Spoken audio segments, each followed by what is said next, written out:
Lah aku roe Gajah Mada aku ngersula bendina diancuk arek-arek. Aku iki ganteng arene. Ganteng aku iki.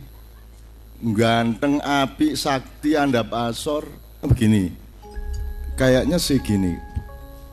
Gajah Mada bukan lahir di Lamongan. Lahir di tempat yang sekarang disebut Lamongan. Nanti kalau suatu hari ada tata negara baru di mana Lamongan hanya menjadi bagian kecil dari misalnya dulu Karsidenan Bojonegoro, orang juga akan menyebut Gajah Mada lahir di Bojonegoro.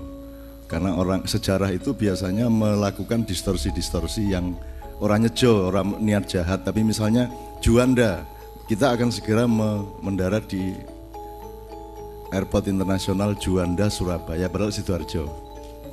Nah itu sebenarnya Surabaya harus kasih royalti terus-menerus kepada Sidoarjo karena namanya selalu dimanipulir gitu. Sama dengan Cengkareng, kan seharusnya kan Banten bukan Cengkareng, Jakarta. Nah itu lama-lama puluhan tahun akan menjadi tanaman pengetahuan dan fakta di dalam sejarah manusia. Lama-lama kita lali bener gitu.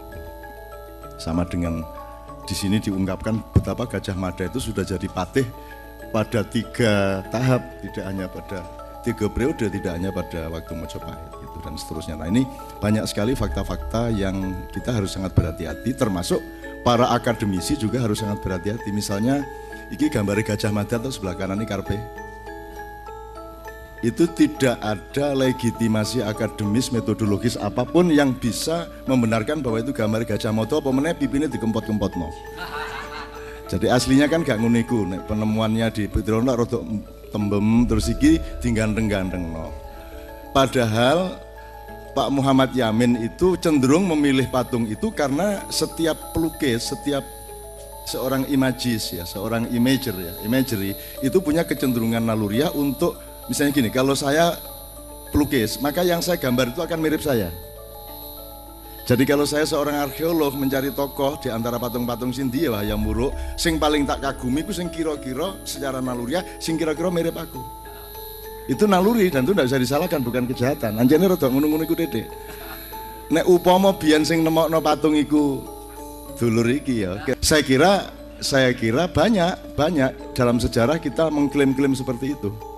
Punya klaim-klaim yang mungkin tidak terlalu penting-penting amat, tetapi kan juga kita menjadi keliru, struktur tentang katuranggan tokoh itu menjadi keliru dalam cara berpikirnya, meskipun secara fakta tidak ada masalah gitu ya. Oke.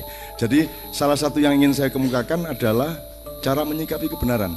Ini mudah-mudahan tidak panjang. Cara menyikapi sejarah. Jadi saya mohon kepada rakyat, kepada masyarakat untuk juga mendorong para peneliti, para akademisi, para sejarawan, para arkeolog dan seterusnya untuk sebanyak mungkin mengeksplorasi fakta-fakta sejarah.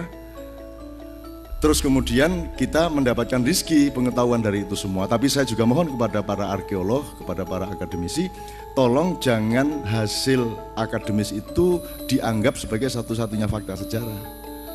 Meskipun dari view akademis, yang fakta sejarah itu yang itu. Tapi tolong jangan lupa, upama negara Kertagama iki biar mek karangan ngawur kan ya sampean gak iso apa-apa. Sekarang itu sampean pakai sebagai kitab rujukan yang fix 100%.